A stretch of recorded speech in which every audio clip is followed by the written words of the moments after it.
তারা সুস্থ থাকে তারা কিভাবে নিজেদেরকে রাজা করবে এটা কিন্তু আমাদের বড় একটা মানুষ সুস্থ মস্তিষ্কে মানুষ নিজেকে রাজা করতে পারবে।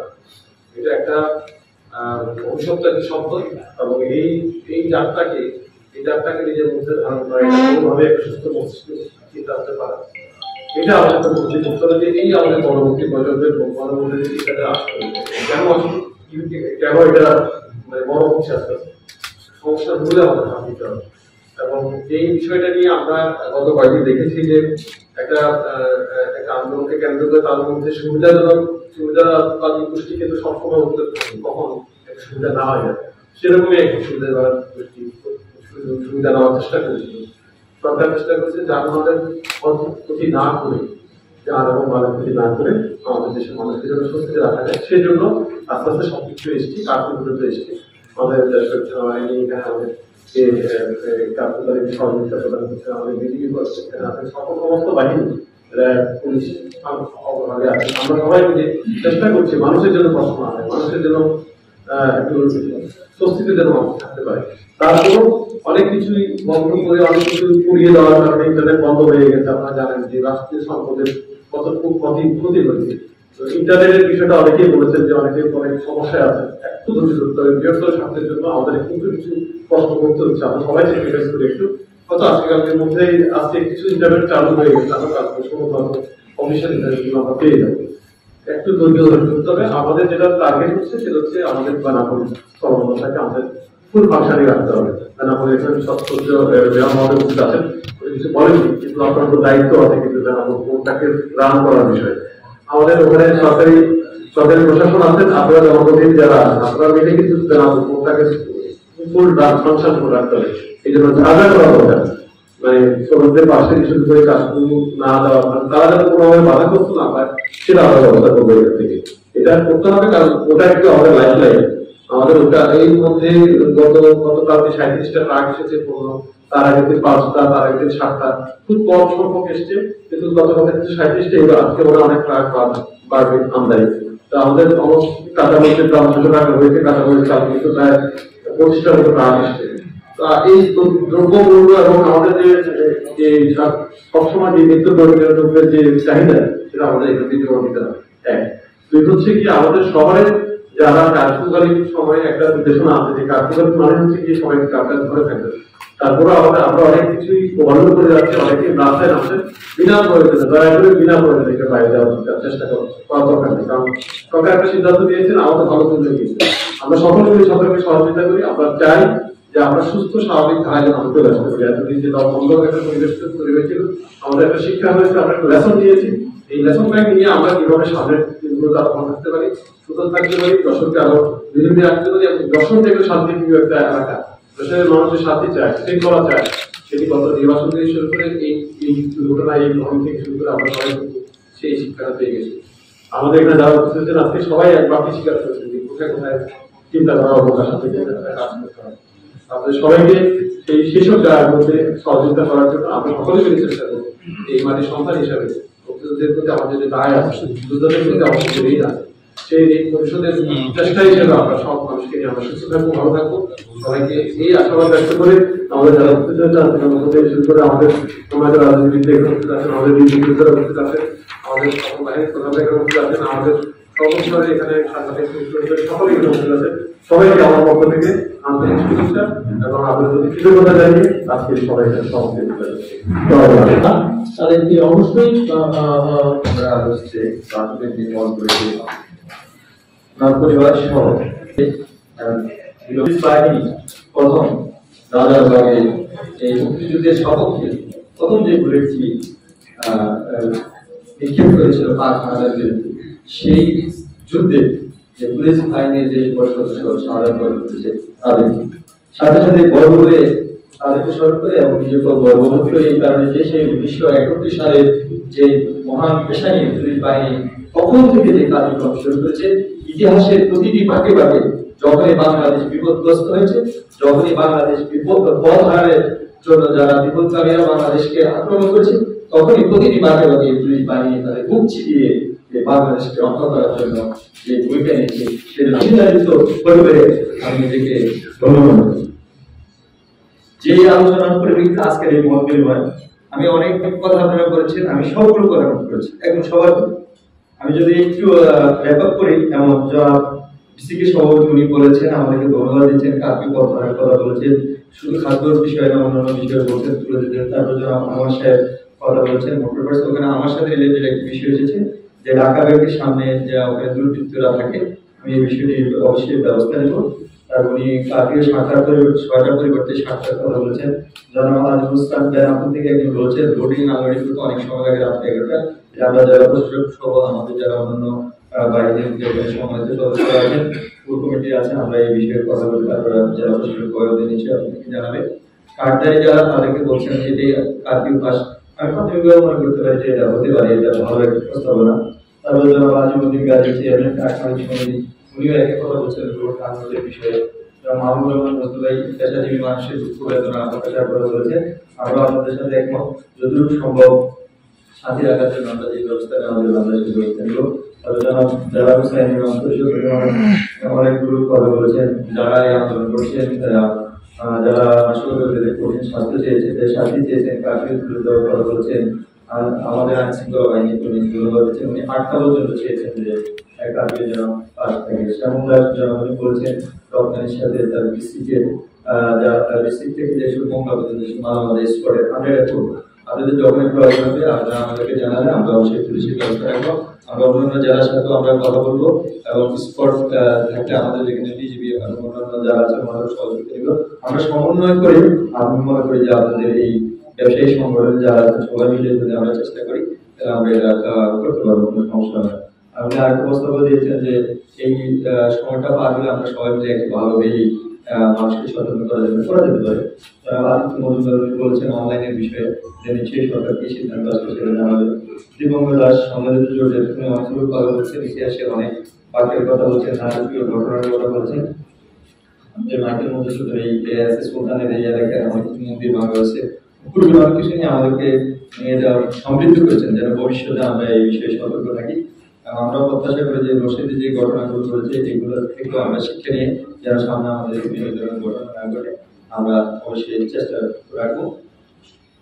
আর আমি বলছি আমরা মনে করি সেখানে আমাদের সার্বজনীন ইন্টেলিজেন্স গ্রুপ পুলিশের কাজ করে এবং আমাদের আঞ্চলিক প্রয়োজনে আমরা এই কম তারিখে পরিবর্তন দিবে, এটা আমাদের জাতীয় সম্পদ, এটা হচ্ছে বাসখালী সমিতির উনিও বলেছেন গাড়ি বন্ধ করে যে তাদের ত্রিপুর বিষয় জীবনযাপন করতে আমরা আমাদের সাথে একমত। গাড়ি যদি রাস্তায় চালানো যায় আমরা এই ধরনের ব্যবস্থা হবে, আমরাও আপনাদেরকে সহযোগিতা করবো। প্রয়োজনে যেখানে যেখানে পরিস্থিতি প্রয়োজনে আমরা সেখানে আপনাদেরকে দিয়ে সহযোগিতা করবো। জনাব বলছে শারীরিক ব্যবস্থা ভালো, ওনারা আমাদের সাথে যোগাযোগ করেছিল, দুই একটা বিশেষ সেটা আমরা হ্যান্ডেল করতে পেরেছি খুব ভালোভাবে, যার কারণে এমএম কলেজ খুব একটা কোনো সমস্যা হয়নি। আমরা মনে করি দ্বারা অবগত। প্রফেসর নাফিস উনি বলছেন চালকরা সরকারি, জনাব আলাউদ্দিন সাহেব উনি বলছেন একজন হলো সরকারি কলেজ আর সরকারি মহিলা কলেজ, ওনারা বলেছেন কোনো সমস্যা নেই, আমরা প্রত্যাশা করি সামনে আপনাদের কোনো সমস্যা থাকবে না, আমরা আপনাদের সাথে আছি। প্রফেসর ডক্টর হামিদুদ্দিন উনি বিশ্ববিদ্যালয়ের বিষয়ে প্রফেসর সাহেব উনি বিভিন্ন কথা বলেছেন, আমরা ওনার সাথে একসাথে কাজ করছি। আমরা প্রত্যাশা করি যে ওই ইউনিভার্সিটি তো ভবিষ্যতে এই ধরনের সমস্যা হবে না, আমাদের অব্যাহত আছে। আমরা এখন ভালো আছি বলে যে খুব সুস্থিতিতে আছে বিষয়টা, কিন্তু ভবিষ্যতে এই ধরনের ঘটনা যেন না ঘটে তার জন্য আমরা কাজ করছি। যারা স্কুলের শিক্ষক মহোদয় বলেছেন ওনার স্কুলের ছাত্রছাত্রীরা যায় না এক পথে, পরে বলছেন 15-20 জন করে দেখছেন কথা বলেছেন, কিন্তু এটা অনভিজ্ঞ আসলে অনেক প্রতিষ্ঠানের ছাত্রছাত্রীকে আমরা ইউনিফর্ম করেও আমরা মিস্ত্রি দেখেছি। আমরা এই ক্ষেত্রে আমি স্কুলের শিক্ষক যারা আছেন আমাদের প্রতি আবেদন করবো, আপনারা এই ছেলেদেরকে আপনারা আসলে আপনারা গাইড করবেন, আপনারা তাদেরকে ভালোভাবে বুঝাবেন যেটা সঠিক সত্য সুন্দর এবং আমাদের ইতিহাস ঐতিহ্য আমাদের মুক্তিযুদ্ধের চেতনা এগুলো আপনাদেরকে ধারণ করতে হবে, তাদেরকে বুঝাতে হবে, তারা যেন বিপদে না যেতে পারে। এটা আমাদের একটা বিশেষ ভূমিকা আছে বলে আমি বিশ্বাস করি। অভিভাবকদের পাশাপাশি এটা একটা বড় ধরনের অভিভাবকের চেয়েও বেশি সময় তারা একটা স্কুলে থাকে। আমরা যদি আমাদের শিক্ষকদের যে দায়িত্ব সেটার পাশাপাশি শুধু পড়াশোনা নেই, পাশাপাশি যে আমাদের এই দেশের প্রতি রাষ্ট্রের প্রতি যে আমার মমত্ববোধ, আমার ভালোবাসা, আমার দেশপ্রেম সেটাকেও কিন্তু প্রস্ফুটিত করতে হবে, এটা আমার দায়িত্বের মধ্যেই পড়ে। তারপরে জনাব এহসান তুহিন উনি অনেক সাংবাদিক উনি বলছেন অনেক অংশীদার কথা বলছেন, অর্থনৈতিক ক্ষয়ক্ষতির কথা বলছেন, যাদের দেশ তারা এইগুলো করেছেন, মৌলবাদীরা অনেক কথা বলেছেন। আমরা মনে করি যে হ্যাঁ এগুলো ভবিষ্যতের জন্য আমরা আপনাদের কথাগুলো নোট করে নিচ্ছি। আমাদেরকে বলেছেন চেকপোস্ট বাড়ানোর জন্য এবং রাতে টহল বৃদ্ধি করার জন্য। আমরা তবে দ্রুত সরকার দিচ্ছি, আমরা চেকপোস্ট বৃদ্ধি করবো এবং রাত্র পুলিশি টহল আমরা বৃদ্ধি করবো। উনি বলছেন রাত 8টার পরে খাদ্য ব্যতীত অন্যান্য শপিং মল বন্ধ করা যায় কিনা, এটা আমরা পরে বসে জেলা প্রশাসক মহোদয়কে আমরা বসে সিদ্ধান্ত নিয়ে আপনাদেরকে জানাবো। গোয়েন্দা বিভাগের দেশপ্রেমিক লোকজন অবশ্যই আছে, দেশপ্রেমিক লোকজনের হাতে যেন আমাদের এই গোয়েন্দা বিভাগ থাকে। আমরাও চেষ্টা করবো আপনাদের যাচাই বাছাই করে যারা এই কাজ করে তাদেরকে যাচাই বাছাই করে নিয়োগ দেওয়ার জন্য এবং যাকে যে কাজটা দেওয়া দরকার। আমি আপনার মেসেজটা বুঝতে পেরেছি, এটা বলার জন্য এতটুকু বলেছি। তারপর উনি বলছেন মানুষের শক্তি এবং নিরাপত্তার কথা বলেছেন, বিশ্বের কোথায় রাষ্ট্রীয় সম্পদ নষ্ট হওয়ার প্রয়োজন নেই, আমি একমত। আসলে আন্দোলনে একজন সরকারের বিরুদ্ধে হতে পারে, সেটা অন্য ব্যাপার, কিন্তু রাষ্ট্রের বিরুদ্ধে কোনো রাষ্ট্রকারীকে আমরা কোনোভাবেই ছাড় দিতে চাই না এবং ছাড় দিব না। এটা হলো আমাদের সুস্পষ্ট উত্তর। রাষ্ট্রের সাথে যুদ্ধ করে কেউ কখনো পারেনি, রাষ্ট্রকে কেউ থ্রেট দিলে সেটা আমরা কোনোভাবে আমরা এর বিরুদ্ধে যে ধরনের ব্যবস্থা নেওয়া দরকার প্রচলিত আইনে আমরা সেই ধরনের ব্যবস্থা গ্রহণ করবো। আমাদের সম্পাদক ভাই উনি বলেছেন যশোর ভালো আছে, পুলিশ পরিচয় দিয়েছে। এখানে আমাদের আপনাদের রাজনৈতিক গ্রুপিং এর কথা বলেছেন, সেটা আপনার বক্তব্য, আপনারা যারা এখানে রাজনীতিবিদরা আছেন আপনারা এই বিষয়ে অবশ্যই দেখবেন। উনি আর মজার কথা বলেছেন বাড়িগুলো যুদ্ধ শুরু হয়েছে, এগুলো আমাদেরকে সামাজিকভাবে আমরা যারা আছি তাদেরকে সচেতন হতে হবে, অভিভাবকদেরকেও সচেতন হবে, আমরা যারা পিতা মাতা আছে তাদেরকেও সচেতন করতে হবে, আমাদের ছেলেদেরকে সত্যিকার অর্থে ইতিহাসটা জানাতে হবে, আগ্রহ বুঝাতে হবে যে আমাদের আসলে ইতিহাস কোনটা, আমাদের ঐতিহ্য কি, আমরা কোথা থেকে এসেছি, বাঙালির ইতিহাস ঐতিহ্য তাদেরকে জানাতে হবে। তাহলে এইগুলো আস্তে ধীরে তাদের থেকে বেরিয়ে আসবে বলে আমি মনে করি। আরেকটা খুব চমৎকার কথা বলছেন, যেখানে রাষ্ট্রের থেকে এখানে আমি নিরাপত্তা নয়, আমি সেখানে রাষ্ট্রের পক্ষে।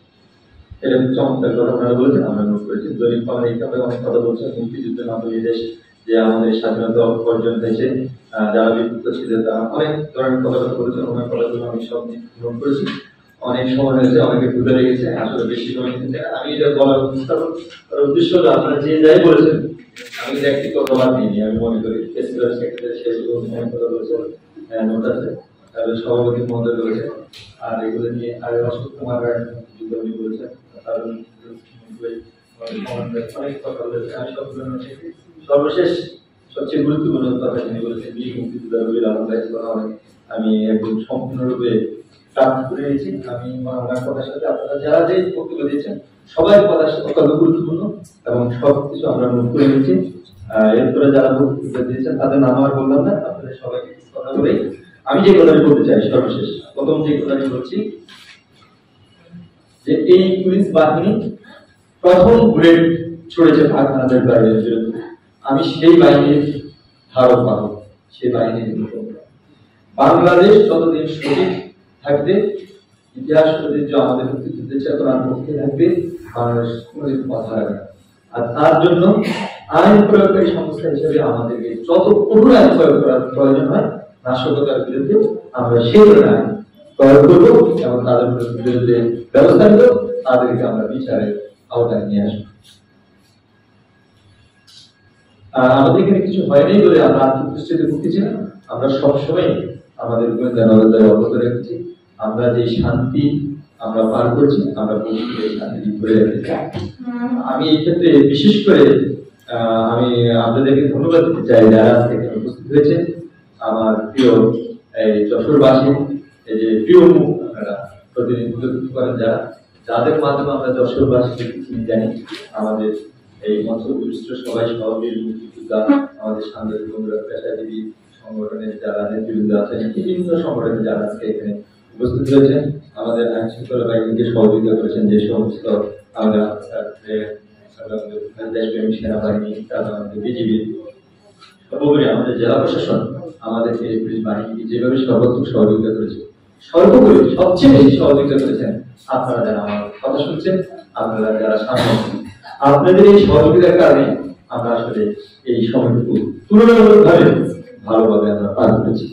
আপনাদের এই সহযোগিতা, বিশেষ করে যশোরের যারা আছেন আপনারা সহ যারা এই দেশপ্রেমিক মানুষ যারা যশোরকে ভালোবাসেন, যারা আপনারা আমাদেরকে সহযোগিতা করেছেন, আপনাদের এই সহযোগিতা ভবিষ্যতে অব্যাহত থাকবে। আপনাদের এই সার্বিক সহযোগিতা, বিশেষ করে আমাদের প্রিন্ট ও ইলেকট্রনিক্স মিডিয়ার যে সাংবাদিক বন্ধুরা কর্মচারী, তারা অত্যন্ত মানে সহযোগিতা করেছে, যেটা মানে আমি না বলেই নয়, তারা আমাকে সবসময় তথ্য দিয়ে এবং আমাদের যে ইন্টেলিজেন্স যারা আছে ওনারা আমাদেরকে সার্বক্ষণিক প্রতি মুহূর্তে আমাকে সহযোগিতা করেছে। আর বিশেষ করে আমি আরেকটা ধন্যবাদ দিতে চাই আমাদের জাতির সর্বকালের সর্বশ্রেষ্ঠ মানুষ বীর মুক্তিযোদ্ধা, ওনারাও আমার সাথে যোগাযোগ করেছেন, আমাকে বলছেন, ওনারা যে শক্ত কথা বলেছেন সত্যি আমি বলছে যে আপনারা বলেন আমরাই এদেরকে প্রতিহত করার জন্য, এই ধরনের আমাকে ধন্যবাদ বলেছেন। আপনাদের এই সাহস শৌর্য বীর্য আমাদেরকেও কিন্তু সাহস জুগিয়েছে। তা আপনাদের এই সাহসের প্রেরণা নিয়ে আমরা ভবিষ্যতেও আপনাদেরকে নিরাপদ রাখতে চাই। আর নিরাপদ রাখার জন্য আমাদের পেশাদারদের সাথে যে দায়িত্ব পালন করা হবে আইনের মধ্যে থেকে আমরা সর্বোচ্চ সহযোগিতা করবো, আইন প্রয়োগ করবো। আপনারা সবাই সুস্থ থাকেন, ভালো থাকেন, যশোরবাসী সবাই ভালো কামনা করি। তারপরে আমি রিসেন্টলি অধিনায়ক হিসেবে জয়েন করেছি এবং এই যে ইনসিডেন্টগুলো গত এক সপ্তাহ ধরে যে ইনসিডেন্টগুলো হয়েছে জাস্ট ইমিডিয়েট ওই সময়টাতে জয়েন করেছি এবং জয়েন করার পরে আমার কার্যক্রম শুরু করি। পূর্বপঞ্চায়েত বিজেপির দায়িত্ব কোনো এলাকা বেসিক্যালি যশোর ছাড়াও গোপালগঞ্জ এবং নড়াইলে আমার দায়িত্বপূর্ণ এলাকা এবং এই ক্রাইসিস মুভমেন্টকে আমাদের সবগুলো জেলাতে আমরা কভার করেছি। যশোরে যেহেতু আমাদের স্টেশন, সেই স্টেশনের জন্য যশোরে সবসময় আমাদের এমফাসিস ছিল। এছাড়াও আমরা গোপালগঞ্জকে একটি গুরুত্বপূর্ণ জেলা হিসেবে আমরা কার্যক্রম জোরদার করি। এছাড়াও মাদারীপুরেও আমাদের সাপোর্ট দিতে হয়েছে। এই জায়গাগুলোতে আমরা চেষ্টা করছি আইন শৃঙ্খলা রক্ষার্থে স্থানীয় প্রশাসনের সাথে সার্বিকভাবে সহযোগিতা করার জন্য আমাদের ওয়েজ মিনিস্টার মধ্যে। আমি এই সময়টাতে দায়িত্ব পালনকালে বিশেষ করে জেলা প্রশাসন, পুলিশ প্রশাসন সহ সর্বস্তরের যশোরের যে জনগণ যারা আছেন তাদেরকে ধন্যবাদ জানাচ্ছি আমাদেরকে সহযোগিতা করার জন্য এবং কাজে সহযোগিতা করার জন্য। এই যে ক্রাইসিসটা ছিল এটা আমরা উত্তোলন করতে পারছি, এখন শেষ পর্যায়ে আছে। তো এর জন্য আপনাদের সবাইকে ধন্যবাদ। বিশেষ করে যশোরে আমাদের কিছু গুরুত্বপূর্ণ জায়গা যেটা বেনাপুর অলরেডি আমরা মেনশন করেছেন এবং আমরাও এটা অনুধাবন করি। তো আমাদের যত ধরনের সিকিউরিটি প্রোটেকশন বা যত ধরনের সহযোগিতা স্থানীয় প্রশাসনের মাধ্যমে আমরা এটা প্রোভাইড করব। এছাড়াও আমরা অলরেডি জানেন যে এই নাশকতামূলক কর্মকাণ্ডের পাশাপাশি নরসিংদী জেলা থেকে একটা বিশাল অংশের লোক এবং অস্ত্র উঠেছে এবং তাদের সরিয়ে যাওয়ার একটা সম্ভাবনা আছে। বিশেষ করে আমাদের যে বর্ডার আউটপোস্ট যেগুলো আছে বা একদম সীমান্তবর্তী যে জায়গাগুলো সেগুলোতে কিন্তু আমাদেরকে প্রতিনিয়ত পাহারা দিতে হচ্ছে। তো আমি আশা করবো যে আমরা চেষ্টা করছি এই ধরনের ঘটনা ঘটার পর দেখা যায় যে ওইসব এলাকাতে লুকিয়ে থাকার এবং ওই জায়গাগুলোতে যাওয়ার একটা প্রবণতা লক্ষ্য করা যায়। তো আমরা সতর্ক আছি, আমরা চেষ্টা করছি যশোর জেলার যে সীমান্তবর্তী এলাকাতে আছে এই ধরনের কোনো ব্যক্তি যেন লুকিয়ে থাকতে না পারে। এবং আমার বিশ্বাস আমাদের যে বিজেপির যে সদস্য রয়েছে সামনের দিনগুলোতে আরো ব্যবহার জানাচ্ছি আমার ল্যাবের পক্ষ থেকে। আপনাদের সরব ভূমিকার কারণে যশোর আজকে শান্ত আছে। প্রতিটি বক্তার বক্তব্য, বীর মুক্তিযোদ্ধার, প্রিয় সাংবাদিক এবং সকলের বক্তব্যে যে পয়েন্টগুলো আইন শৃঙ্খলা বাহিনীর জন্য বেসিক্যালি বলা হয়েছে সেই পয়েন্টগুলো আমরা নোট করে নিয়েছি। ইনশাআল্লাহ আশা করি আমরা সেগুলো বিশ্লেষণ করে কাজ করব। একটি গুরুত্বপূর্ণ পয়েন্ট, যারা যশোর থেকে ঢাকা বা বিভিন্ন জায়গায় গিয়ে ডিস্ট্রিক্টগুলো অংশগ্রহণ করেছে এই বিষয়ে আমাদের কাজ চলমান রয়েছে। আমাদের সদর দপ্তরের সাথে এই বিষয় নিয়ে আমরা কাজ করছি। এবং আরেকটি গুরুত্বপূর্ণ পয়েন্ট, যারা কলকারখানা শ্রমিক আছে নানাপুর থেকে শুরু করে সকল কলকারখানা, তাদেরকে হয়তো আইডি কার্ডকে পাস হিসেবে গণ্য করে আমরা যদি কারফিউ সময়কালীন তাদের কোনো কাজ থাকে সেটাকে আমরা পাস হিসেবে গণ্য করতে পারি। এবং কারফিউটা ক্রমান্বয়ে শিথিল করে একটা ক্রমান্বয়ে শিথিলের মাধ্যমে আমরা আরো কিছুদিন রাখতে পারি এবং পরিস্থিতি পর্যবেক্ষণ করতে পারি। এবং আমি সবাইকে অনুরোধ জানাবো আমরা সবাই যেরকম সজাগ ছিলাম এবং সেরকম সজাগ থাকি যে কোনো পরিস্থিতি মোকাবেলা করতে। ধন্যবাদ সকলকে একটি আনসার নিরাপত্তা প্রদান করে যাচ্ছে। আমাদের এই উপস্থিতি আমার কয়েকটা কেপিআইতে আমাদের নিরাপত্তা জোরদার করা হয়েছিল। বিভিন্ন বক্তা যেটা বলেছেন আসলে এটাই সত্য। আইন শৃঙ্খলা বাহিনী অনেকটা সহনশীলতা করেছে এই জন্য যে আইন শৃঙ্খলা বাহিনীর হাতে অনেক রসদ ছিল, কিন্তু জনগণের যাতে জানের যাতে ক্ষতি না হয় সেটা সর্বদা প্রচেষ্টা ছিল। কারণ পুলিশ বা বিভিন্ন বাহিনী হোক প্রথমত রাবার বুলেট বা সীসা নন লিথাল অস্ত্র ব্যবহার করছে, কারণ বাহিনীর হাতে 7.60 সহ অনেক রাইফেল ছিল, কিন্তু সরকার চেয়েছে কোনো জনগণের বা কারোর জন্য মৃত্যু না হয়, সর্বোচ্চ সহিষ্ণুতা রেখেই এই আইন শৃঙ্খলা রক্ষার জন্য চেষ্টা করেছে। তো এই বিষয়টাই আমাদেরকে হয়তো কিছু সময় একটু বেগ পেতে হয়েছে, তারপরও সার্বিকভাবে আইন শৃঙ্খলা রক্ষাতে আইন শৃঙ্খলা বাহিনী সচেতন থাকার পরে এইবারে গণবর্ধনের কোনো ক্ষতি হয়নি। তো আমাদের যশোর আমাদেরকে এপিআইগুলো আনসার ও গ্রাম প্রতিরক্ষা বাহিনী নিরাপত্তা প্রদান করতে আশা করি এটা অনেক আলোচনা হয়েছে। আমি আলোচনা যেগুলো হয়েছে সেই বিষয়ে আমি কথা বলবো না, তবে আপনারা যেটা বলেছেন যশোর শান্ত ছিল, আসলে ঠিক না। যশোর রেল স্টেশন কপোতাক্ষ ট্রেনটা ভাঙচুর হয়েছে এবং সেই ভাঙচুর ঠেকানোর জন্য পুলিশ যথেষ্ট যুদ্ধের পরিচয় দিয়েছে।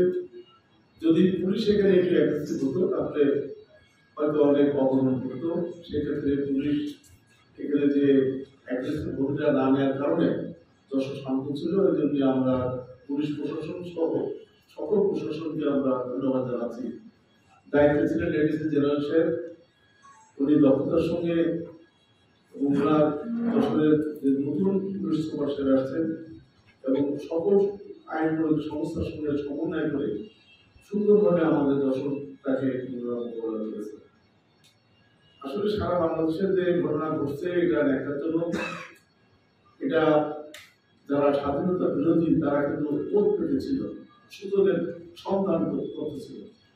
কোন আন্দোলনকে চিন্তাই করে নিয়ে তারা এই ঘটনাগুলি ঘটেছে এবং সরকার পতন করার জন্য কোন আন্দোলন থেকে সরকার পতনের আন্দোলন তারা চ্যালেঞ্জ নিয়েছিল। নরসিংদী জেলখানায় যে হামলা, এতগুলো রাইফেল থাকলে একটা গুলি ফুটলো না, এটা কিন্তু ভাবার বিষয় আছে।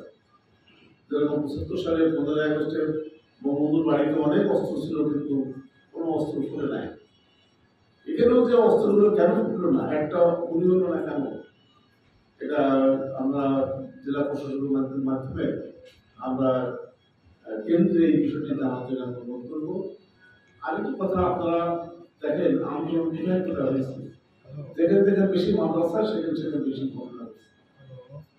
আর আমাদের এখন ঘরে ঘরে মাদ্রাসা তৈরি হয়েছে, কোনো নিয়ন্ত্রণ নেই। আপনি জানেন ঘরের ভিতরে এক দৃষ্টি মাদ্রাসা, 3 তলায় দেখবেন মাদ্রাসা।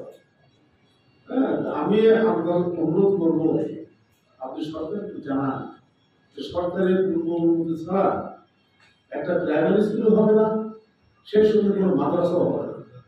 হ্যাঁ, এই মাদ্রাসার বিষয়গুলি আপনারা সদর দৃষ্টি দেন।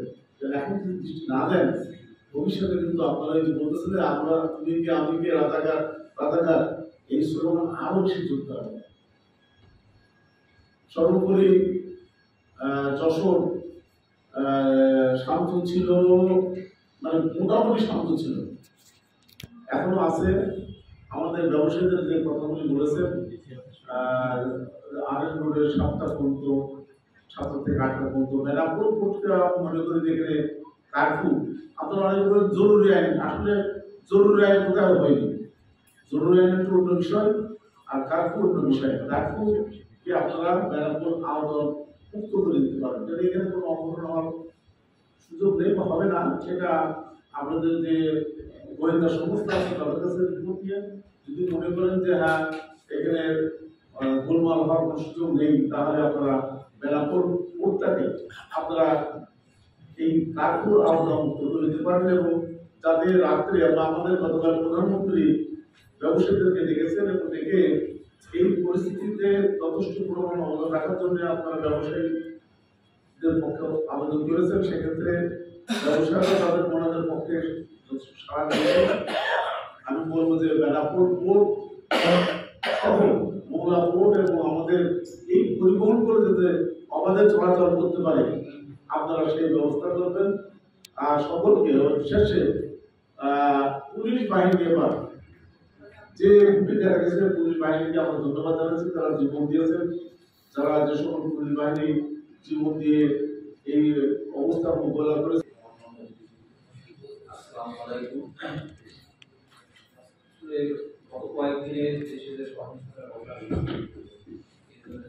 তাদের তীব্র নিন্দা জানাই তাদের প্রতি এবং আইন শৃঙ্খলা বাহিনী সহ অন্যান্য বাহিনী তাদের একটা ভয়াবহ আমাদের দেশের পরিবেশ পরিস্থিতি স্বাভাবিক হয়ে যায়। আর আসলেই যশোরবাসী আমরা সৌভাগ্যবান যে এত বড় একটা অনেকটা সারা দেশে উঠে গেল, কিন্তু আমাদের যশোর আমরা অনেকটাই সেভ আছি এবং প্রশাসন এবং বিশেষ করে আইন শৃঙ্খলার দায়িত্ব যারা নিয়োজিত ছিলেন, পুলিশ প্রশাসন, আমাদের বিজিবি এবং বাংলাদেশ সেনাবাহিনী সবাইকে আমার পক্ষ থেকে আন্তরিক ধন্যবাদ। আমার স্বাস্থ্য বিভাগের কাজ সেটা চলছে আজ থেকে এবং জরুরি কাজগুলো আমাদের চলছে। সবাইকে আমার স্বাস্থ্য বিভাগের পক্ষ থেকে ধন্যবাদ জানিয়ে আমার আসলে ভালো ছিলাম না, এখন আল্লাহর মতে অনেকটা ভালো আছি এবং আমরা সবাই মিলে চেষ্টা করে আরো ভালো থাকবো ইনশাআল্লাহ। তো আমার এই অর্থনৈতিক পরিস্থিতির কারণে আমার এইচএসসি পরীক্ষা চলমান ছিল। তো আমার 18, 21, 23 এবং 25 এই 4টি পরীক্ষা আমার স্থগিত হয়ে গিয়েছে। তো আমার 28 তারিখ থেকে পরীক্ষা হওয়ার কথা, তবে সেই ব্যাপারে আমার আন্তঃবোর্ড কমিটি আজকেই মিটিং আছে। এই ব্যাপারে আমাদের আজকেই জানাবেন যে আমাদের কবে থেকে এইচএসসি পরীক্ষা শুরু হবে। আর আমাদের একাদশ শ্রেণীতে ভর্তির ডেট ছিল 15 থেকে 25 তারিখ। আর এই পরিস্থিতির কারণে আমাদের ভর্তি হতে পারেনি অনেকেই।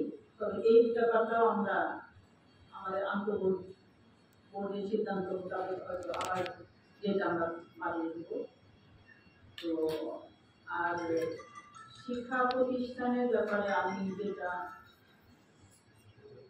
বলবো, আমাদের এখন শিক্ষা প্রতিষ্ঠানগুলো খুলে দিই। আর শিক্ষা প্রতিষ্ঠানগুলো খোলার পরে তো শিক্ষা প্রতিষ্ঠান প্রধান যারা থাকবেন আছেন, তো তাদেরকে গুরুত্বপূর্ণ ভূমিকা পালন করতে হবে। আমাদের শিক্ষার্থীদের ক্লাস পরিচয় দিয়েছেন, কারণ আমরা দেখেছি প্রত্যেক দিনই রাস্তায় ছিলাম আমি সবার সাথে। একমাত্র ইনসিডেন্ট হয়েছে আমাদের একজন সাংবাদিক, তাকে নির্দয়ভাবে পেটানো হয়েছে, মাথায় হেলমেট এবং তার বুলেট প্রুফ জ্যাকেট থাকার কারণে সুস্থ আছে, জীবিত আছে। এছাড়া দেশের বড় ধরনের দুর্ঘটনা ঘটে। এইটার জন্য পুলিশের ধৈর্যটা আমার কাছে মনে হয়েছে অনেক বেশি তারা দেখিয়েছে এবং যশোরকে শান্তি রাখার জন্য ভূমিকা রেখেছে। পুলিশের গায়ে বোতল ছুড়ে মেরেছে, ভুয়া ভুয়া করে নানা স্লোগান দেওয়া হয়েছে। আর তার চেয়ে বড় যেটা হয়েছে পুলিশের দূরদর্শিতা, আমার কাছে যেটা মনে হয়েছে যে সারা দেশে এই আন্দোলনের নামে যে অস্থিরতা করা হয়েছে এটা অনুপ্রবেশকারীদের কারণে। যশোরে সেই অনুপ্রবেশকারীরা সুযোগ পায় সেই কারণে যেহেতু যারা আন্দোলন করেছে সরকারি বিরোধী দল সকলেই সহনশীলতার পরিচয় দিয়েছে, আমার কাছে মনে হচ্ছে যে এখানে পরিবেশ অনুকূলে আছে। আমি সুপারিশ করছি যদি সুযোগ থাকে যশোরে কারফিউ প্রত্যাহার করা, স্বাভাবিক জীবনযাত্রায় ফিরিয়ে আনা। তবে কোনো দুর্ঘটনা ঘটেনি মানেই যে শঙ্কা ছিল না, আমার কাছে তা মনে হয় না। কারণ আমার জানা মতে যশোর থেকে যেহেতু ঢাকা বাদে দুর্ঘটনাগুলো ঘটেছে, পূর্ব পরিকল্পিত এবং দীর্ঘদিনের প্ল্যান করা সেটা আমরা জানতে পেরেছি। এবং জানতে পেরেছি, আমি যদি খুব স্পষ্ট করে বলি যে এই মিছিল মিটিং শুরু হওয়ার পরেই আমাদের প্রতিবেশী রাষ্ট্রের বিভিন্ন যে অফিসগুলো আছে তারা কিন্তু আগাম ছুটির ঘোষণা করেছিল, অর্থাৎ দেশের বাইরে থেকে তারা সংখ্যাটা আমলে নিয়েছিল। আমার মনে হয় যশোর পুলিশ বা যশোর আইন শৃঙ্খলা বাহিনী যেভাবে নিয়েছে রাষ্ট্রীয়ভাবে সেইভাবে বিষয়টিকে গুরুত্ব দেওয়া হয়নি। অনুপ্রবেশকারী নাশকতাকারীরা সেই সুযোগটা নিয়েছে। আর আমার জানা মতে যশোর থেকে কয়েকশো ছেলে বিশেষ করে বিশেষ দুটি রাজনৈতিক ছাত্র সংগঠনের যারা ঢাকায় নাশকতার জন্য গিয়েছিল, আমি সুপারিশ করব হয়রানি না করে একেবারে সুনির্দিষ্টভাবে তাদেরকে চিহ্নিত করে এদের পেছনে কারা আছে সেটি খুঁজে বের করা। দ্বিতীয়ত কারফিউ প্রত্যাহার করে দিয়ে স্বাভাবিক জীবনযাত্রা এনে গোয়েন্দা নজরদারিটা বাড়ানো আইন শৃঙ্খলা বাহিনী। একই সাথে বিভিন্ন যে শিক্ষা প্রতিষ্ঠানও তুলে দেওয়ার দাবি আমি করছি বা সুপারিশ করছি। তবে শিক্ষা প্রতিষ্ঠানে শুধু সেই শিক্ষা প্রতিষ্ঠান প্রশাসনের উপর ভরসা না রেখে বিশেষ করে পুলিশ এবং জেলা প্রশাসনের প্রতিনিধির উপস্থিতিতে অ্যাওয়ারনেস দেওয়া যে এই জাতীয় কর্মসূচি কেন পরিহার করতে হবে।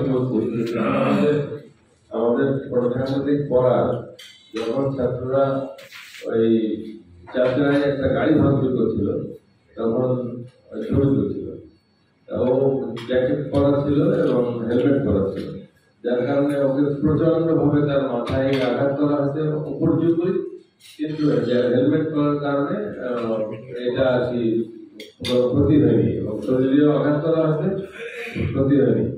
এদিকে এটা নিয়ে আমরা খুব ওই যে ছেলেটা সমন্বয়কারী আসে তার সাথে আমি ব্যক্তিগতভাবে টেলিফোনে খুব রাগারাগি করেছি, যাই হোক যা বলার করেছে।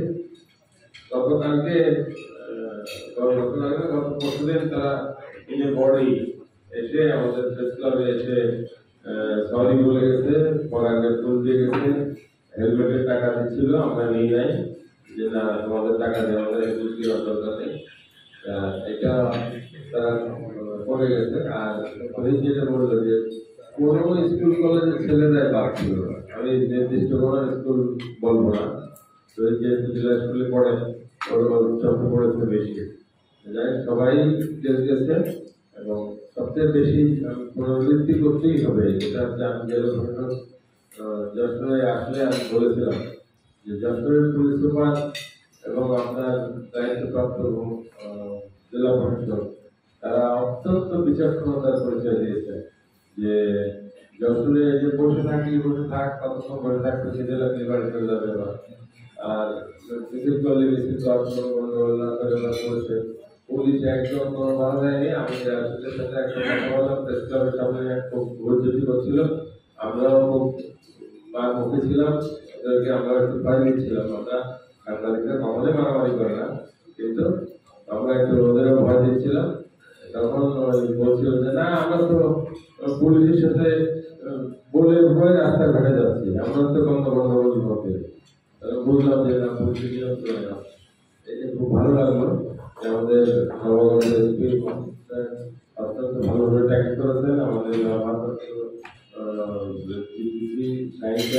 অত্যন্ত ভালোভাবে ট্যাকেল করেছেন এবং এটা যশোরে যে ঘটনাগুলো ঘটে এটা প্রশাসনের কারণেই ঘটে, প্রশাসনের বিচক্ষণতার কারণেই ঘটে। আর তৈরিদের যেটা তার সবসময় হয়েই থাকে, এটা একটা অ্যালার্জি জিনিস বলবেন যদি তাকালেই কষ্ট হবে, বলবেন আমার রাগ করবেন জানি। সারা শহরে কারফিউ, সারা শহরে আলো, একই কারফিউ, তারপরে আলো নেই, রাস্তায় কোনো আলো নেই। আমি তাড়াতাড়ি করে কলর ভ্যানের আগে অনেকবার বলেছি, কলর ভ্যান একটা শুনে একটা বের করে দেয়, তখন আমি ওই ভারপ্রাপ্ত ডিসিকে বললাম যে রাস্তায় কোনো জায়গায় আলো নেই, এত আলো ও লাইট করতে হয়েছে কিন্তু আলো নেই, আপনি একটু আপনার সিইও বলেন যে আলো যেন থাকে। তখন বিশেষ করে আমি আচ্ছা ঠিক আছে আমি আর এই কথাটা প্রত্যেকবার আমি প্রতিদিন আচ্ছা যাই হোক আমি জেলা প্রশাসককে কল করে উনি সঙ্গে সঙ্গে সিইও সাহেবকে ফোন করলেন এবং সিইও সাহেব তারপরের দিন থেকে এমনি লাইট জ্বলছে। ভাই এখন তো রাস্তায় আমরা ঘুরে ঘুরে আমরা কাজ করি।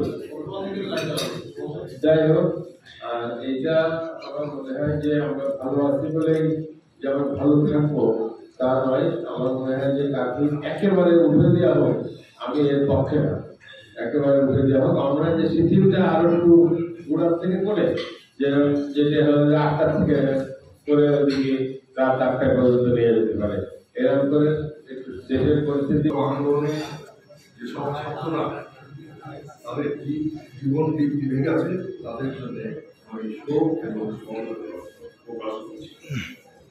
আজকে আমরা দেখলাম যে আন্দোলনের নামে যে ঘটনাটি ঘটল, আন্দোলন আমরা কিছু কিছু যেগুলো দেখেছি করেছি, কিন্তু এখানে সত্যিকারের সরকারের সাথে আন্দোলনকারীদের মনের একটা দূরত্ব ছিল, ওই সেই দূরত্বের রেখেই তারা সংলাপ বা এক অপরকে টপকে যাওয়ার যে সদিচ্ছা বলি আমরা, কিন্তু না, তাইও কাউকে আমরা মর্যাদা দিইনি।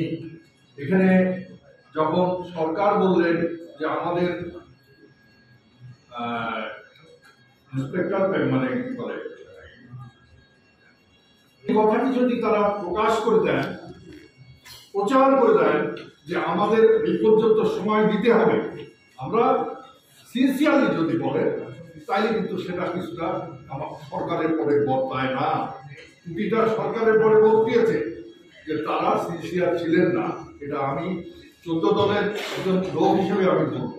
আর ছাত্ররা সবসময় সীমা লঙ্ঘন করে হাইকোর্ট, তার সম্মানিত বিচারপতি, রাষ্ট্রপতি, মুক্তিযুদ্ধ, মুক্তিযোদ্ধা এবং মুক্তিযুদ্ধের যে বিষয়গুলো, সেইগুলোকে তারা সরকারি প্রতিষ্ঠান ছাড়া আমরা কোথাও কোনো লাইন ছাড়তে পারবো না।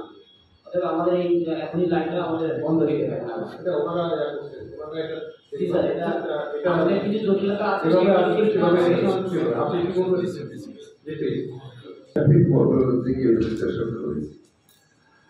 আর কি হতে পারে বিশ্লেষণ করেছেন। কারণ আমাদের মধ্যে, আমার দেশের মধ্যে এই ধরনের যত আচরণগুলো আছে হয়, সেগুলোর মধ্যে সজাগ বিশ্বের একটা ইঙ্গিত দিয়েও সবাই বক্তব্য রেখেছে। সেগুলো হয় না, আমার বিভিন্ন সময় আমাদের যে সমস্যাগুলো হয় তা এগিয়ে আসছে আমাদের প্রশাসন, আমাদের প্রশাসন সেগুলো সমাধান দেখাতে চেষ্টা করে। এটা হয়েছে, কিন্তু তারপরও কিন্তু অবস্থানটার বিপরীত বিষয়ে আর এক রকম রূপে এসে গেছে। গাড়ি পোড়ানোর ঘটনাটা হচ্ছে বিএনপিতে গেছে। এখানে উপস্থিত মুক্তিযোদ্ধা ভাইরা, উপস্থিত আছেন সাংবাদিক ভাইরা, বিভিন্ন পত্রিকার সম্পাদক ভাইরা, ব্যবসায়িক সমস্ত বিষয়টা আমরা কিন্তু যেভাবে আমরা নিচ্ছি, বিষয়টা কিন্তু সেটা না। 75-এ 15 আগস্ট জাতির জনক বঙ্গবন্ধু দেশ স্বাধীন 3.5 বছরের মাথায় তাকে হত্যা করা হয়। পরবর্তীতে 21 বছর, টানা 21টা বছর এই দেশ, যে কথা আবার মুক্তিযোদ্ধা কমান্ডার মন্টু ভাই বলেছে যে 21 বছরে যে কথাটা মুক্তিযোদ্ধা সন্তানরা, এই 21 বছরে আমি নিজে মুক্তিযোদ্ধা হয়ে আমি জিয়ার আমলে আমি মুক্তিযুদ্ধের নাম লেখাইনি, আমি এরশাদের আমলে আমি মুক্তিযুদ্ধের নাম লেখাইনি। কারণ যারা মুক্তিযুদ্ধ বিরোধী তাদের ওখানে আমার নাম লেখায়, রাজাকারের কাছে নাম লেখায়, তো আমার মুক্তিযোদ্ধা হওয়ার দরকার নেই। আজকে এই যে পোড়ামাটি নীতি, পোড়ামাটি নীতি কার ছিল? 25শে মার্চ কালো রাত্রি পাঞ্জাবিরা এদেশে পোড়ামাটি নীতি গ্রহণ করেছিল। আজকে ঠিক এই আন্দোলনটারে যখন গভর্নমেন্ট আপিল করতেছে যে আমরা, তোমরা ধৈর্য ধরো, আপিলের মাধ্যমে আমরা এটা নিষ্পত্তি করবো, এটা যেহেতু কোর্ট রায় দিচ্ছে, এটা গভর্নমেন্টের কোনো কিছু করার নেই, কোর্টের মাধ্যমে এটা নিষ্পত্তি হতে হবে। ঠিক সেই মুহূর্তে আজকে এরা কারা? এরা কারা? এই যে এখন পদ্মা সেতুর মধ্যে যারা যায়, অনেকে গা জ্বালা করে, অনেকে এই দেশের উন্নয়ন দেখলে গা কাঠদাম হয়। এদেশে 10টা কষ্ট নামানো হয়েছে, এদেশে 64টা জেলায় একযোগে বোমা হামলা হয়েছে, এদেশে বাংলা ভাই জন্ম হয়েছে একটা সরকারি দলের ছত্রছায়ায়, তখন সেই সরকারি দলের নেতা নেতৃবৃন্দরা বলেছে বাংলা ভাই বলে কোনো কিছু নাই। আমাদের যে মুক্তিযোদ্ধা যারা আছে এবং সর্বস্তরে যারা আছে, পরিচয়টা দিয়ে আমি মবিনুল ইসলাম মবিন, সম্পাদক দৈনিক গ্রামের কাগজ এবং সাধারণ সম্পাদক জাতীয় সম্পাদক পরিষদ। যশোরে আমরা যশোরে থাকতে চাই, যশোরকে নিয়ে বলতে চাই, যশোরে সারা দেশের যে ধ্বংসযজ্ঞ চলেছে, আমরা সুখানুভূতিতে আছি যে যশোর সেভ হয়েছে, যশোর ভালো আছে, যশোরকে ভালো রাখা গেছে। এই জন্য আসলে আমাদের সব মহলেরই সহযোগিতা ছিল, আমাদের ধৈর্য ছিল, আমাদের সাংবাদিকদের ধৈর্য ছিল, পুলিশ ভাইদের ধৈর্য ছিল। যে আমরা দেখেছি যে আমাদের সামনেই প্রেস ক্লাবের সামনে এসে হাজার হাজার ছাত্র এসে কটূক্তি করেছে সাংবাদিকদের সম্পর্কে। আমরা ধৈর্য ধারণ করেছি, আমরা তাদেরকে বুঝিয়েছি। পুলিশকে উদ্দেশ্য করে নানা ধরনের কটূক্তি করেছে, আমরা দেখেছি, পুলিশ ধৈর্য ধরেছে। কিন্তু এই সুখানুভূতির মানে আমাদের বসে থাকলে আসলে চলবে না। আমাদেরকে অনেকেই বলেছেন যে প্রস্তাবনাগুলো আমাদের যে সেন্সিটিভ জায়গাগুলো আছে সেই জায়গাগুলোতে আমাদের নজরদারি বাড়ানো দরকার। এই কারণে যে আমরা কিন্তু দেখেছি যে আমাদের ছাত্রদের সাথে মিশে মিশে কারা এবং এই দুর্বৃত্তদের কারা কারা অংশ নিয়েছে, একসাথে নয় 20 হাত 25 হাত দূরে দূরে থেকে থেকে তারা কিন্তু অংশ নিয়েছে, আমরা দেখেছি। এই ক্ষেত্রে আমার একটি প্রস্তাবনা হচ্ছে যে আমাদের যে সমস্ত গোয়েন্দা সংস্থাগুলো আছে, আমি জানি যে আমরা যারা দীর্ঘদিন সাংবাদিকতা করি আমরা কিন্তু চিনি এই তারা করতে পারে, তাদের নাম কি ঠিকানা কি। বাট যারা গোয়েন্দা সংস্থা আছে তারা যদি নতুন নতুন রিক্রুট পায় তারা কিন্তু চিনবে না। এই জন্য যারা পুরাতন আছে এবং পুলিশে আছে অনেক, তাদেরকে দেওয়া যে দায়িত্বটি দেওয়া যে এই গোয়েন্দা সংস্থার এই জায়গাগুলোতে রাখা, যারা চিনে দীর্ঘদিনে তারা করতে পারে, তাদের নাম ঠিকানা দেওয়া। এটি একটি ব্যাপার। আরেকটি বিষয় খুব লক্ষ্য করেছি যে আমি নেট যতক্ষণ ছিল ততক্ষণ বলতে চেষ্টা করেছি যে হাজার হাজার শত্রু নিয়ে আমরা বসবাস করছি, পকেটে নিয়ে করছি, এই মোবাইলে চিনতে পারিনি। নানা ধরনের আইডি খুলে আমরা তাদেরকে চিহ্নিত করতে পারি যে তারা আমাদের এত বড় শত্রু, যারা অপপ্রচার ছড়িয়েছে, যারা গুজব ছড়িয়েছে। এবং গুজব এবং অপপ্রচারে এমন অবস্থায় চলে গেছিল, যদি নেট বন্ধ না হতো এই দেশে কি হতো আমি জানি না। যদি নেট বন্ধ না হয়ে যেত, ইন্টারনেট বন্ধ না হয়ে যেত, তাহলে আরো বড় ধরনের প্রলয়ঙ্করী ঘটনা ঘটতো। আমাদের কি অবস্থা হতো আমরা জানি। যে এই যে নেটে আমরা যাদেরকে চিনেছি আমাদের বন্ধু হিসেবে, আমি ডিজিটাল প্ল্যাটফর্ম চালাই, আমি অনেক আমার প্রায় 200 মতো গ্রুপ আছে, যে 200 গ্রুপ আমার বন্ধু হিসেবে এতদিন ধরে সেবা দিচ্ছে। দেখেছি যে আমার নিউজ তারা শেয়ার দিচ্ছে, ইয়ে করছে, বাট তারা যে একটা শত্রু আমি বুঝতে পারি। আমার মনে হয় যে সবার পক্ষে এই জিনিসটি আছে। আগে প্রথমেই তো আমার এই শত্রু চিহ্নিত করা দরকার, যে তারা এই অপপ্রচারগুলো ছড়িয়েছে, গুজবগুলো ছড়াচ্ছে, তাদের আইডিটা ব্লক করে দেওয়া দরকার। আমি এই আবেদন জানাবো আমাদের সবার এই জিনিসটি মাথায় রাখা দরকার। এই গুজবকারীদের প্রথমেই আসলে খবর দেওয়া দরকার। এই খবরটি দিতে না পারলে আমাদের এই ধরনের বিড়ম্বনা, এই ধরনের পরিস্থিতিতে পড়তে হবে। ক্ষতি হচ্ছে, আমার দেশের সম্পদের কত ক্ষতি হচ্ছে, মানুষের কত ক্ষতি হচ্ছে, প্রাণহানি হয়েছে, এই জিনিসটা আসলে বোঝানো দরকার।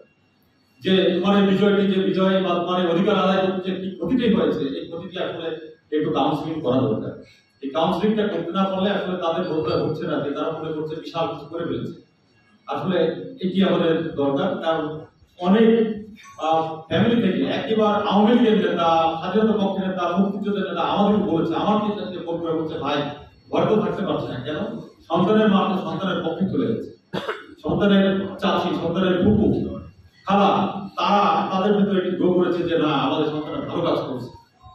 কাজেই পরিবার থেকে একটু কাউন্সিলিং আসলে দরকার। আমরা যে যে অবস্থায় আছি না কেন, আমাদের অনেক জায়গায় কথা বলার সুযোগ হয়, অনেক প্ল্যাটফর্মের কথা বলি। আমার মনে হয় যে এই কাজটি করা দরকার, যে এই আমাদের সন্তানদের কাউন্সিলিং করা দরকার। এটি খুব গুরুত্বপূর্ণ। ওখানে কাজের ব্যবস্থা করে দেওয়া হয়, তাহলে আমদানি রপ্তানি আরো সচল হবে। আমাদের রপ্তানিতেও যেমন এখন নেটের সমস্যা, আমদানিতেও নেটের সমস্যার কারণে আমদানি রপ্তানি অনেকটা কমতে গেছে। পরিচালনা করার জন্য আমাদের অন্তত রাত দিন একটু সুযোগ দেওয়া হবে। ধন্যবাদ সবাইকে। আসসালামু আলাইকুম।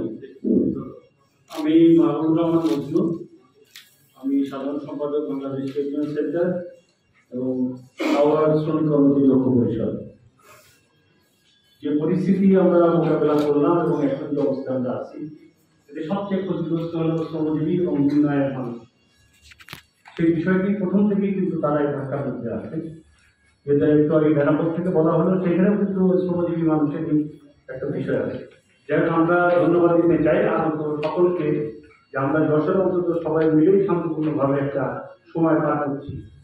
তবে একটা জিনিস বলতেই হয়, দায়িত্বশীল ব্যক্তিরা যদি দায়িত্ববান না হন এবং তারা যদি দায়িত্বশীল কথাবার্তা না বলেন, তাই এইরকম একটা পরিস্থিতি আমাদের সামনে উদ্ভব হতে পারে। আমার কাছে মনে হয় যে সবাই যাতে আমরা দায়িত্বশীল হই, আর আমাদের জেলাতে বিষয়টা বিশেষ করে আমাদের তিনটে বিষয় করতে হবে, যেহেতু আমাদের বেনাপোল সংশ্লিষ্ট আমরা, অর্থাৎ ভারতীয় বর্ডারের সাথে আমাদের দিয়ে এবং অন্য যে বর্ডারগুলো আছে তার উপরে চলাচলের ব্যবস্থা দর্শক জেলার মধ্যে দিই। যদি আমরা আরেকটা ভোমরা বর্ডার দেখি, পার্শ্ববর্তীতে আমরা যদি গেটে বর্ডার দেখি, সেটাও আমাদের সাথে এফেক্টেড। তো আন্তর্জাতিকভাবে এবং বেনাপোলকে আলাদা সুবিধার জন্য এক্সপোর্ট প্রসেসিং জোনের জন্য যেমন সুবিধা, আমার মনে হয় ভোট কেন্দ্রিক একটা সুবিধা থাকা উচিত। আরেকটা হলো জেলা কেন্দ্রিক।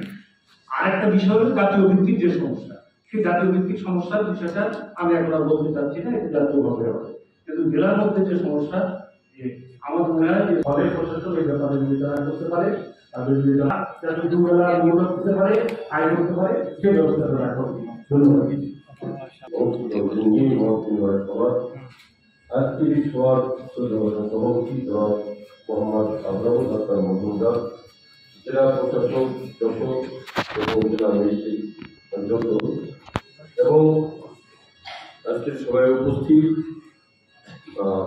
এডিসি জেনারেল এবং যশোরের পুলিশ সুপার জনাব মাসুদ আলম, অতিরিক্ত পুলিশ সুপার বিলাল হোসেন, বিভিন্ন রাজনৈতিক পেশাজীবী তার নেতৃবৃন্দ, প্রশাসনের সর্বস্তরে আর দায়িত্বশীলবৃন্দ, আমাদের মধ্যে উপস্থিত হয়েছি। এই কয়েকদিন ছাত্র আন্দোলনে, যে কোনো আন্দোলনকে কেন্দ্র করে দেশের যে সম্পদ নষ্ট হয়েছে, ধ্বংস করা হয়েছে, যারাই অংশগ্রহণ করুক, যারাই করে থাকুক, জেলা ইমাম পরিষদের পক্ষ থেকে তার কঠিন নিন্দা জ্ঞাপন করছে। এবং এই কর্মকাণ্ডে যারা জড়িত, দেশ ও জাতির ক্ষতি সাধন করেছে, দেশের সম্পদ নষ্ট করেছে, দেশদ্রোহী হিসেবে চিহ্নিত করে কঠিন শাস্তির দাবি করছে। সম্মানিত উপস্থিতি, পাশাপাশি আমাদের যশোরের যে পরিস্থিতি, যশোর সত্যিকার অর্থে এটা আমাদের সুখের বিষয়, সকলকে ধন্যবাদ দেওয়ার বিষয় যে যশোরবাসী যে শান্তিপ্রিয়তার পরিচয় দিয়েছে এবং পুলিশ প্রশাসন যেভাবে দায়িত্ব পালন করেছে, বাংলাদেশের মধ্যে একটি বিরল দৃষ্টান্ত স্থাপন হয়েছে। এ কারণে আমি আমাদের যশোর প্রশাসন, র্যাব এবং বিজেপি সহ যারা এই কঠিন দুর্দিনে দায়িত্ব পালন করেছেন তাদেরকে ধন্যবাদ জানাই। পাশাপাশি আমাদের যে কারফিউ চলছে, কারফিউটা আর একটু কারফিউটা তুলে দেওয়া, কমকে রাত 8টা পর্যন্ত আমাদের রিক্সাওয়ালা ভাই, ভ্যান চালক, অন্যান্য পেশাজীবী যারা কারফিউ থাকার কারণে সত্যি তাদের দৈনন্দিন তারা আয় উপার্জনে দারুণভাবে বাধাগ্রস্ত হয়ে মানবতার জীবনযাপন করছে। এই জন্য আমি বিশ্বাস করি। আর আমার একটা সুস্পষ্ট প্রস্তাব আছে স্যার, যেমন বেনাপোল থেকে যেটা বলেছে, সেটা হলো যদি একটা টাইম বেঁধে দেন স্যার আপনারা, যে এতগুলো কারা এটুকু পার করবেন, তার সাথে আপনার পার্শ্ববর্তী জেলার একটা সমন্বয় থাকবে স্যার, এটা একটা আমার প্রস্তাব রইল। তাহলে মনে হয় আমরা খুব অচিরেই আমাদের ব্যবসা বাণিজ্যগুলি আমরা সচল করতে পারবো ইনশাল্লাহ। অনেকটু খুব ভয় বৃদ্ধি করেন আমাদের আসলে মানুষ পৌঁছে গেছে। যদি অনলাইনটা তার দ্রুত দেয় তাহলে আমরা ব্যবসার জন্য সাংবাদিক অনলাইনের জন্য আমাদের মারাত্মক আমরা অসুবিধা, এই সমস্ত বাইরের সাথে কথা বলতে পারছি না এবং অনলাইনে কোনো কাজ করতে পারছি না। ভারপ্রাপ্ত সভাপতি, সম্মিলিত সাংস্কৃতিক এবং সভাপতি আমাদের আমাদের এই সাম্প্রতিক যে নারকীয় ঘটনা ঘটে গেছে, এইটা যদি আমরা সুষ্ঠুভাবে বিশ্লেষণ করার সামর্থ্য আমার নাই, কারণ আমি সমাজ বা রাজনৈতিক বিশ্লেষক নয়, কিন্তু বাড়ি সর্বত্র যে আলোচনাটি হচ্ছে সেটা হচ্ছে একটা ঘটনা পরম্পরা নিয়ে ঢাকায় যেটা ঘটেছে, নামসিংহীতে যেটা ঘটেছে, সেটা যশোরে সেই আলোচনাটা চলছে। সেটা হচ্ছে একটি বিশ্ববিদ্যালয়ের আন্দোলন হলো, সম্মানিত শিক্ষকদের, সেটা এক পর্যায়ে ছাত্ররা এগিয়ে এলেন, তারপরে সেখানে তারা আসলে কে এলো, কি ঘটনা ঘটলো এবং আমরা জানি কি ঘটে গেল। যশোরের অতীতে রাজনৈতিক প্রেক্ষাপটে অনেক দুর্ঘটনা ঘটেছে। এই যশোর শহরে, এই মাইকেল মধুসূদন দত্তের শহরে, শহরে কিন্তু আমাদের মন্দির ভাঙা হয়েছে এই যশোর শহরে রাজনৈতিক দামানতের দ্বারা। আমি তখন আমার মনে আছে আমি যথেষ্ট বয়স হয়েছে।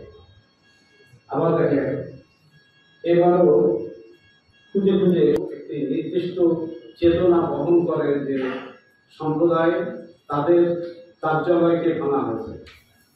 আমাদের যে অর্জনগুলো, সেই অর্জনগুলোতে বেছে বেছে আঘাত করা হয়েছে। আমাদের সড়ক ভবনে যোগাযোগের ব্যবস্থাপনার যে বিষয় উন্নতি, এই উন্নতিতে আঘাত করা হয়েছে। আমাদের মেট্রো রেলের আঘাত করা হয়েছে। আমার তো মনে হয় সময় পেলে পদ্মা সেতু ভাঙতে চলে যেত।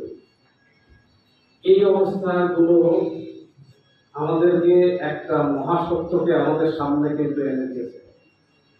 নরসিংদীতে জেলখানা দীর্ঘ সময় ধরে ভেঙে সেখানে আনসারুল্লাহ সদস্য সহ অনেক সদস্যকে বের করে ফেলা হয়েছে এবং অস্ত্র রূপ করা হয়েছে। সেই অস্ত্রগুলো হয়তো কিছু রিকভার হয়েছে, কিন্তু দেশব্যাপী সরাই যায়নি, এই গ্যারান্টি কিন্তু আমরা এখন দিতে পারছি না। কাজেই আমার মনে হয় এই যশোরের অতীতের অনেক দুর্ঘটনার কথা আর আপনাদেরকে আরো সতর্ক করে দিই, কারণ জেলা প্রশাসক মহোদয়ের 1 বছর হলো এবং পুলিশ সুপার মহোদয়ের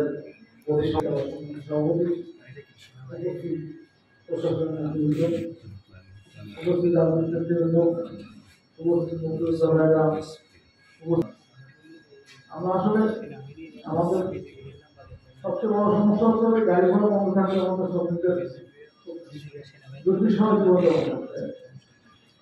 যাই হোক, গাড়িটা সফল হয়েছে দিনের বেলা, কিন্তু রাতের বেলা দিনের গাড়িগুলো গাড়ি নিয়ে চলে, রাতের গাড়িগুলো বেশি চলে, লং রোডের গাড়িগুলো রাতে চলে, ম্যাক্সিমাম রাতে চলে। যদি রাতের গাড়িগুলো চলাচলের ব্যবস্থা করা হয়েছে, যেমন গাড়িগুলো তো যখন চেক আপ গাড়িগুলো যখন মানুষ প্যাসেঞ্জার হয়ে যায় তখন গাড়িগুলো লক করতে চলে, এইগুলো চলাচলের ব্যবস্থা করা যেত, তাহলে মানে আমার শ্রমিকরা বিশেষ করে বেশি দিত। এক্ষেত্রে এটা করা যায় কিনা একটু সুদৃষ্টিটা খুব ভালো।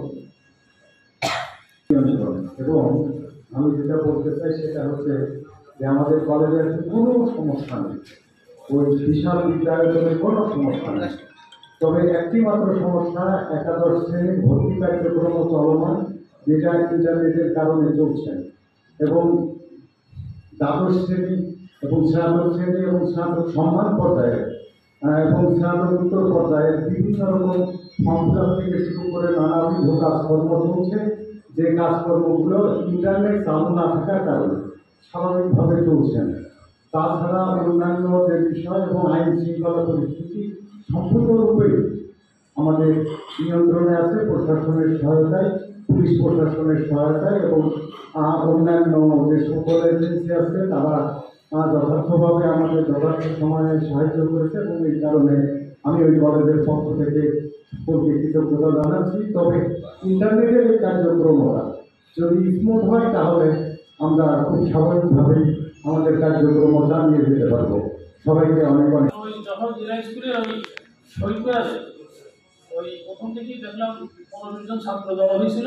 আমি বললাম এখান থেকে চলে যাও, বললে তারা চলে গেল বাড়িতে। তারা কি আপনার স্কুলের স্টুডেন্ট? স্যার তাদের ড্রেস করা ছিল না, যে ড্রেস করা ছিল আর ওদের বাইরে ছিল, আমাদের আইজাদার পাশ করে গিয়েছে। তা ওদের ওই বাড়িতে যাওয়ার কথা বললে চলে গেছে বাড়িতে। আর বললাম বাবার কথা শুনবা, স্যারেদের কথা শুনবা, আর ওই লেখাপড়া করতে আসছো, মূল কাজ হচ্ছে লেখাপড়া করা, এগুলো এই কথা বললেই তারা বাড়ি চলে গেল। আর স্যার আমাদের দায়িত্ব আছে, আমরা স্যাররা ম্যাডামরা আপনাদের সন্ধান আসে আরও থাকবো। আর সম্মানিত গার্জিয়ান তার ছেলে মেয়ে কোথায় যাচ্ছে না যাচ্ছে এগুলো আসলে তাদেরকে আমরা মনে করে দিয়ে, এবং সরকার এই অনুষ্ঠানের মাধ্যমে আমরা বলতে চাই যে পিতামাতার বিশেষ ভূমিকা রাখতে হবে। তার ছেলে মেয়ে কোথায় যাচ্ছে, কীভাবে যাচ্ছে, কোথায় মেশছে, বাড়িতে কতক্ষণ থাকছে, কলেজ স্কুল কতক্ষণ থাকছে, এগুলো আরও স্যার খেয়াল রাখার প্রয়োজন আসছে। সকলকে ধন্যবাদ। জয় বাংলা।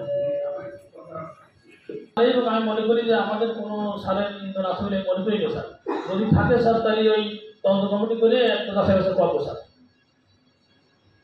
ধন্যবাদ স্যার। সম্প্রতি দেশের ধ্বংসলীলা এবং যে ধ্বংসযজ্ঞ এবং অর্থনৈতিকভাবে যে ক্ষতিগ্রস্ত হলো এবং যারা করলো তাদের প্রতি কৃতজ্ঞ এবং নিন্দা জানাচ্ছি।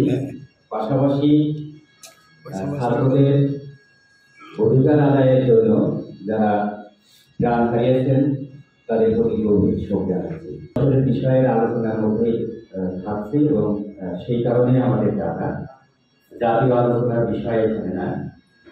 আমরা মনে করি যে করেছে মৌলবাদী সম্প্রদায়ের লোকজন এবং মহান মুক্তিযুদ্ধের এবং আমাদের দেশে যারা এই দেশের দেশপ্রেম নাই, এই দেশকে বাংলাদেশ হিসেবে দেখতে চায় না, সেই ধরনের মানুষ যশোরের মতো আমাদের সেই ধ্বংসলীলা করতে পারেনি। এবং অবশ্যই এটা পুলিশ প্রশাসন, জেলা প্রশাসন, সামাজিক, বিশেষ করে সাংস্কৃতিক এবং আমাদের সাংবাদিক সমাজ এবং রাজনৈতিকভাবেও আমরা এইটা সবাই ঐক্যবদ্ধ ছিলাম বলে আমাদের এই প্রতিহত করা সম্ভব হয়েছে। তার মানে এই নয় যে যশোর ছুটির মধ্যে আছে। আমরা বিগত দিনে আমাদের সম্মিলিত সাংস্কৃতিক জোটের সভাপতি করেছেন, বিগত দিনে আমাদের ইতিহাস যা বলে মৌলবাদীরা যশোরকে হামলা করে দিই, টার্গেট করে দিই, এরকম নয়। এই কারণে যে আমরা একেবারেই ঝুঁকিপূর্ণ না, ঝুঁকির মধ্যে না, এরকম ভাবা আমাদের মনে হয় ঠিক হবে না। বিশেষ করে পুলিশ প্রশাসনকে কঠোরভাবে সতর্ক থাকতে হবে। এই ব্যাপারে আমার সুনির্দিষ্ট যশোরের ক্ষেত্রে সুনির্দিষ্ট যে মতামত আছে, প্রস্তাবনা আছে। প্রথমত হচ্ছে আমাদের যেসব এখানে আমাদের আইডি পার্কের কথা বলা হয়েছে, আমাদের একটা যশোরের জন্য বিশাল সম্পদ। ওই আইডি পার্কের মধ্যে শুধুমাত্র তাদের নিয়ন্ত্রণে না রেখে এবং মৌলবাদ লেবারধারী যারা বিভিন্ন গোয়েন্দা সংস্থার মধ্যে আছে, পুলিশ প্রশাসনের মধ্যে আছে, সেইগুলো বাদ দিয়ে ফিরে বিশেষ ব্যবস্থাপনায় ওই স্থাপনার মধ্যে আমাদের গোয়েন্দা নজরদারি বৃদ্ধি করার জন্য আমার প্রস্তাব থাকবে। কারণ ওই প্রতিষ্ঠানটি ধ্বংস করার জন্য তাদের টার্গেট থাকতে পারে। আমার কাছে আশঙ্কা মনে হচ্ছে যে বিশেষভাবে ওই ভবনে আমাদের গোয়েন্দা নজরদারি বেশি রাখা। পাশাপাশি আমার এই শ্রমজীবী মানুষের এবং স্বাভাবিক মানুষের জন্য আমার প্রস্তাবনা হচ্ছে যে আমাদের শিথিল করা, এই কার্যক্রম শিথিল করা, এর মধ্যে 24 ঘন্টায় শহরে ঢোকার জন্য পুলিশি চেকপোস্ট বসা। এবং আমাদের বাস মালিক সমিতির সভাপতি বলেছেন পার্শ্ববর্তী জেলার সাথে সমন্বয় করে রাতে টহল পুলিশ বাড়ানো। এইটা যদি আমরা করতে পারি, রাতের গাড়ি চলাচল এবং আমাদের প্যারাপোর্ট বন্দর দেশের বৃহত্তর স্থল বন্দর, সেখান থেকে আমাদের গাড়ি যাবে প্রত্যেকটা ঢাকা পর্যন্ত, অথবা যে পাশের জেলার সাথে লিঙ্কেজ তৈরি করে পুলিশি টহল রাতে বৃদ্ধি করতে পারে আমাদের এই পূর্ণ পরিকল্পনা।